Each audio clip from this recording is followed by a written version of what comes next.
मोहित, एक तरफ फूल, दूसरे तरफ जो है पुलिस की तैनाती, वो कटीले तार, किस तरह से देख रहे हैं? देखिए, आपने अगर जिक्र किया है कटीले तारों का और आपने जिक्र किया है यानी तमाम कोबरा वायर्स का, हाँ। तो आपको एक बात बताऊं, मैं एज अ लॉ स्टूडेंट, मैं कानून का छात्र हूं और हमारे देश का कानून आपको और मुझे आजादी देता है पीसफुली प्रोटेस्ट करने की। हमारे देश का कॉन्स्टिट्यूशन आजादी देता है राइट टू स्पीच की, जिसे हम बोलते हैं बोलने की आजादी, राइट टू फ्रीडम जिसे हम बोलते हैं आजादी की। ठीक है, ये हमारे को अधिकार हमारे देश का कॉन्स्टिट्यूशन, हमारे देश का लॉ देता है। अगर आप आर्टिकल 19 को रीड करते हैं तो वो आर्टिकल 19 आपको और मुझे पीसफुली प्रोटेस्ट करने की आजादी देता है।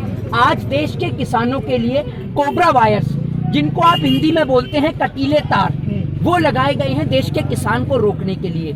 मैं देश की सरकार से पूछना चाहता हूं कि ये वही कोबरा वायर्स हैं जिनका इस्तेमाल आप खेत के अंदर आवारा पशुओं को रोकने के लिए नहीं लगा सकते, तो आज देश के किसान को रोकने के लिए क्यों लगाए गए हैं? मतलब सरकार की नजर में घटना हुई थी, इस वजह से वो सुरक्षा की तैनाती के लिए ऐसा किया गया। तो 26 जनवरी से पहले आप एक्सेप्ट करते हैं इन तारों का प्रयोग नहीं किया गया था?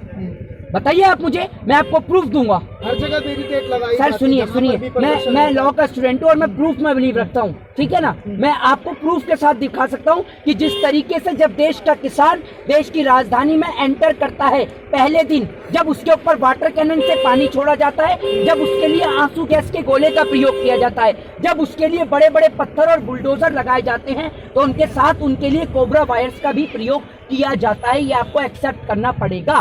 तो आप एक बात बताइए, आप उस देश के किसान को जुडिशरी में बिलीव दिलाना चाहते हैं जिस देश के किसान को आप इतनी भी आजादी नहीं देते कि वो पीसफुली प्रोटेस्ट कर सके? कर रहे हैं ना सर, वो तो बैठे हुए अपनी प्रदर्शन कर रहे हैं, मांग को लेकर अभी 72 दिन हो गए।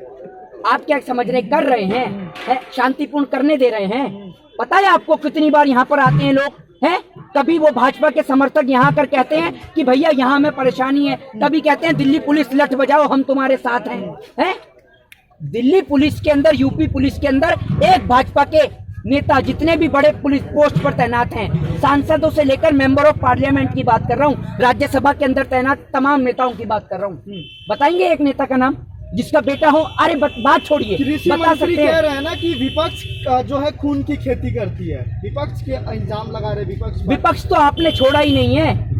आपने तो आपसी रंजिश के खातिर विपक्ष के नेताओं को जेल में डलवा दिया। आप विपक्ष की बात करते हैं, और आप जब विपक्ष में मौजूद थे तब देश में क्या होता था वो पूरा देश देख रहा है, और आप तो सत्ता में रहने के बावजूद भी देश जला रहे हैं। तो ये रिश्ता क्या कहलाता है, जरा आप बताएंगे? या पूरा देश बता रहा है? तो आप एक बात मुझे बताइए, अगर देश का किसान विपक्ष की इतनी ही बात सुनता है तो आज विपक्ष में कैसे बैठा है, सत्ता में क्यों नहीं बैठा? आप एक्सेप्ट करते हैं कि आप बेईमानी से सत्ता में आए हैं? बताइए ना आप मुझे, क्योंकि अगर बड़ा इल्जाम लगा रहे हैं। अरे बड़ा इल्जाम लगाने से क्या मेरे पे 124 या 1923 सीक्रेट एक्ट देशद्रोह का मुकदमा लगाएंगे, या 124A लगाकर मेरे पे देशद्रोह का मुकदमा लाकर अरेस्ट करा देंगे? बताइए ना मुझे। बहुत बड़ा इंजाम क्या, सरकार की बात का जवाब दे रहा हूँ। सरकार की बात का जवाब देना अपराध है क्या?